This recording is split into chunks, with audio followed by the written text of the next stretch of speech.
Hey guys, welcome back to this channel. In this video, I'll be showing you guys how you can use the Glimmering Radar.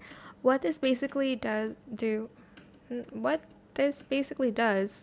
is that it detects plants with the glimmering mutation and it collects them. So here, I'm just going to let's press it. I don't actually, okay, we want whatever.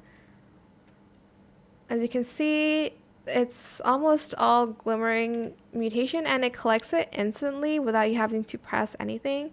But now my backpack is full. I don't really like collecting it all like that. I like to go one by one for some reasons. I don't know why, but that is how you can use the Glimmering Radar on Grow Garden. You get it by completing the tasks here. As you can see, there is no available plants for the berries because this garden has, I think, the glimmering mutation on all of it, as you can see. But yeah, that is how you can use the glimmering mutation. Radar. I hope it was helpful for you guys. Don't forget to like, comment, share, and also subscribe to this channel if you haven't done that already.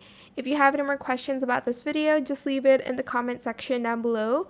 I'll try my best to answer them all for you guys. And if you found this video helpful, please click the thanks button as well. That is it. Thank you so much for watching. Bye.